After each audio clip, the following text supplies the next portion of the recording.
narito po ang magandang balita,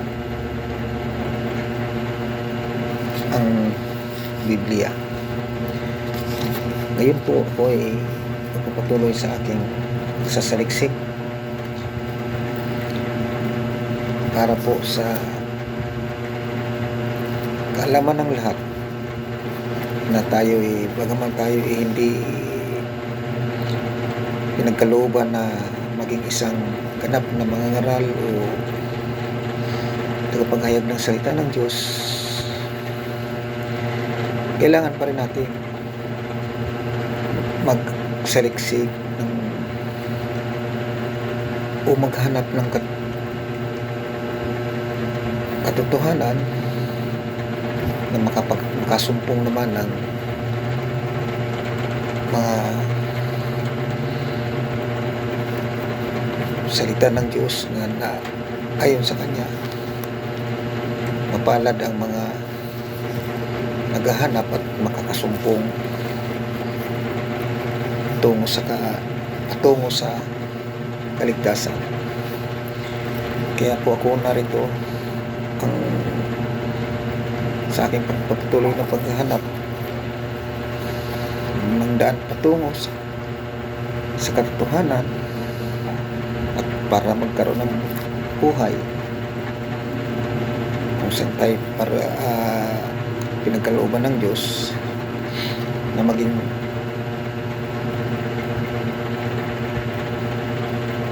mga anak kagaya ni Jesus, siyang panganay na anak. Kaya matatawag lamang na mga anak ng Diyos ang sinumang sumasampalataya sa ating Panginoon mula sa Kanya. Tayo ay kailangan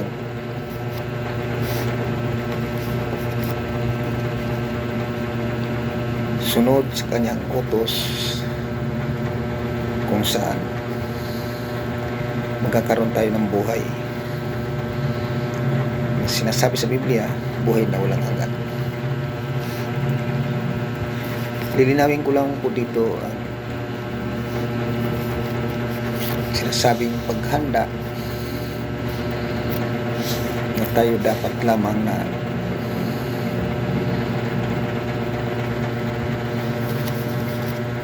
handa sa pagdating ng Panginoon sa oras ng pagparito niya upang tayo hatulan sa ating mga nagawa sa buhay habang tayo ay nasa mundo pang ito.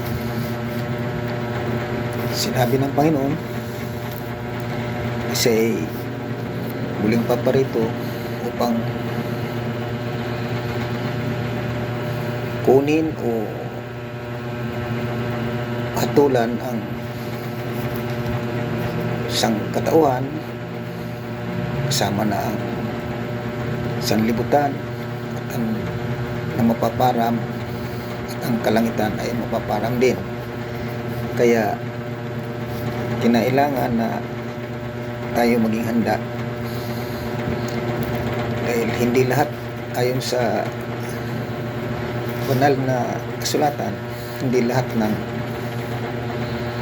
tao ay makararating o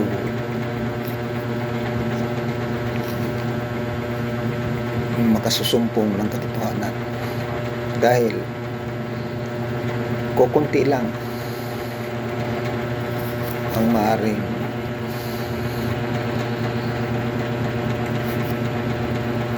makarating sa kaharian ng langit na mapipili. Kaya ako naman nagsusumikap na ang mga habang may panahon pa, ang mga paggawa ng hindi na ayon sa kautusan ng Diyos o sa kalooban niya ay unti-unti tayong makaiwas. Magbabasa ako ng mga talata kung saan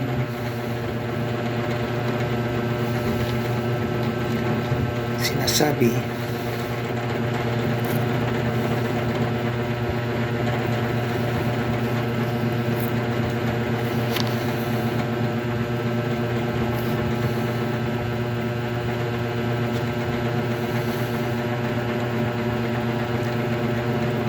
sa kanyang pagparito.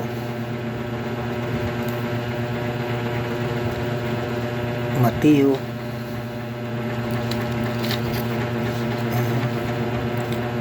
Mateo 23 Mateo 24.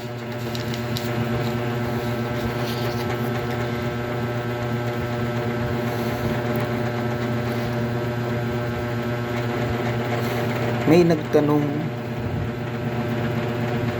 sa kanya habang ang Panginoon nakupo sa bundok ng mga olibo. Palihim siyang tinanong ng kanyang mga alagad.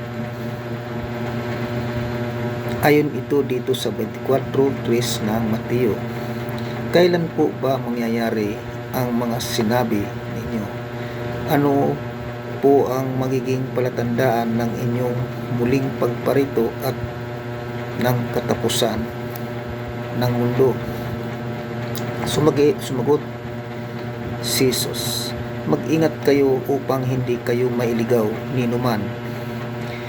Maraming paparito sa pangalan ko at magpapanggap na sila ang Kristo, at marami silang maililigaw. Makaririnig kayo ng mga digmaan, labanan at makakabalita ng mga digmaan sa iba't ibang dako. Ngunit huwag kayong mababahala dahil talagang mangyayari ang mga iyon, bagamat hindi pa iyon ang katapusan ng mundo. Maglalaban ang mga bansa, maglalaban-laban ang mga bansa at gayon din ang mga kaharian. Magkakaroon ng mga tagutom at lilindol ng sa maraming lugar. Ang lahat ng mga ito ay pasimula pa lamang ng mga paghihirap na tulad ng isang babaeng manganganak. Ito po ay preparasyon pa lamang na kailangan nating paghandaan. Yang mga nangyayari ngayon, ng mga digmaan at na nagaganap sa gitnang silangan o halos dito sa kung saan-saan sa mundo, nag-aaway ang mga bansa laban sa kapwa bansa. Gayon din ang mga namumuno laban sa pamunuan, ay mga namumuno laban sa namumuno.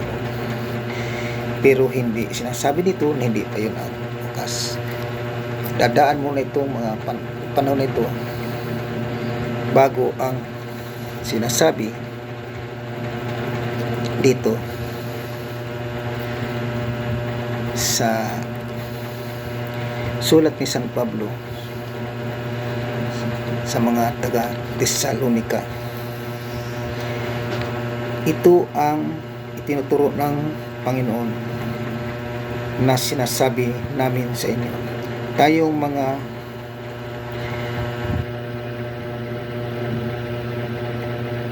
nabubuhay pa at natitira sa hanggang sa pagparito ng Panginoon ay hindi mauuna sa mga namatay na sa araw na iyon.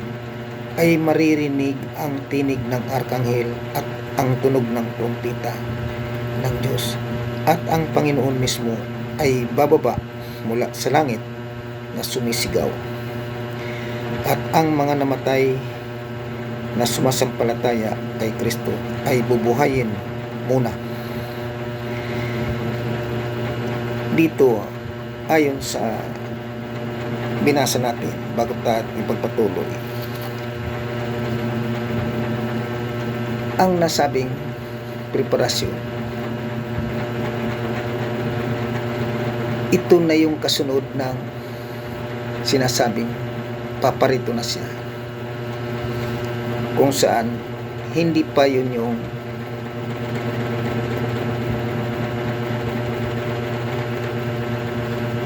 literal na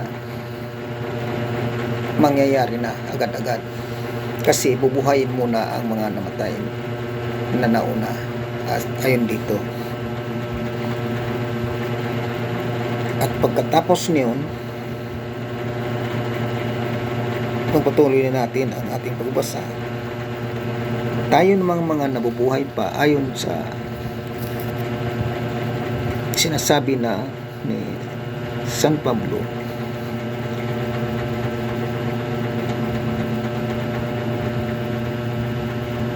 at natitira ay titipunin sa alapaap kasama ng mga binuhay upang salubungin ang Panginoon sa himpapawid. Sa gayon, makakapiling natin siya magpakailanman. Ito na yung ibig sabihin na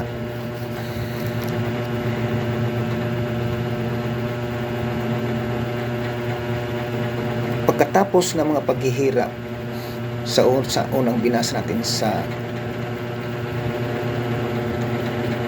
ating ipinapaliwanag dito, saka na magaganap ang mga katulad nitong pagbuhay at paano iligtas ang mga ating mga kasalanan, paano mailigtas yung mga taong nagkasala na ayon dito ay makakapiling niya.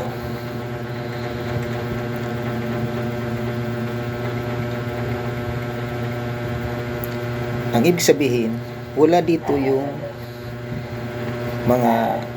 wala nang ibang paraan o gagawin pa ang Diyos na manatili sa pagbalik niya o bababa sa lupa upang dito natin siya makapiling. Mismong doon na sa kalangit, kung saan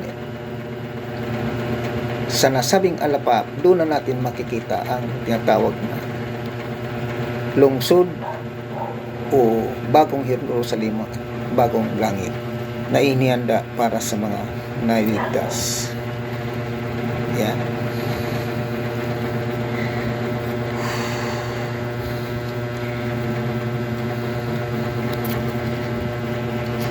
Yan ang maliwanag na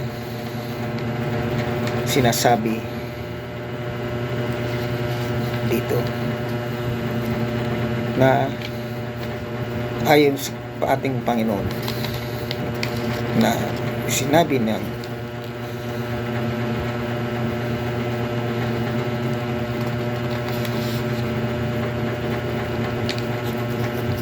apostol na si San Pablo.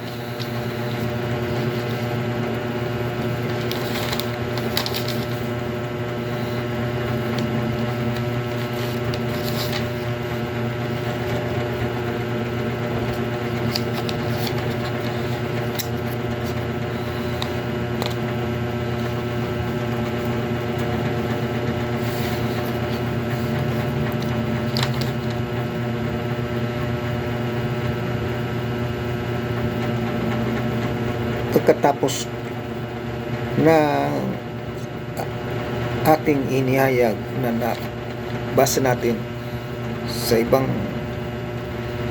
talata na una, sinabi naman dito sa pahayag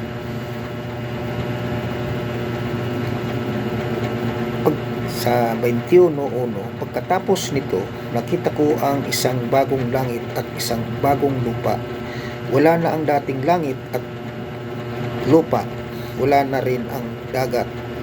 At nakita ko ang banal na lungsod, ang bagong Jerusalem, na bumababa mula sa langit, buhat sa Diyos, gaya ng isang babaeng ikakasal.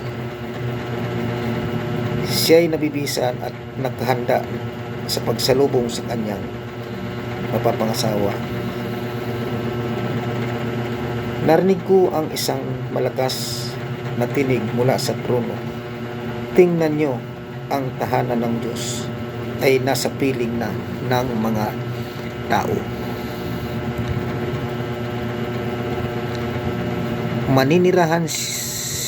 Naninirahan siyang kasama nila at sila'y magiging bayan niya.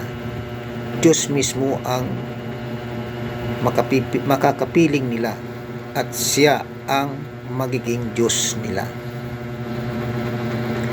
Ito po yung totoong aral na hindi lang sa pagiging literal na tinuturo dito ay may kaugnayan ito doon sa mga taong naligtas na hindi na talaga babalik ang Diyos o si Kristo dito sa mundo na to. Doon na lang mismo siya mula sa pagbaba o paglalakad niya sa himpapawid patungo sa alapap, kung saan doon magkatagpo o makasama ang mga binuhay at ang mga inabutan ng buhay pa na hindi na namatay, bagamat pinalitan na ng ibang katawang hindi na yung katawang ito, yung banal na katawan na makakapiling sa na hindi na bababa dito. Kaya yung salitang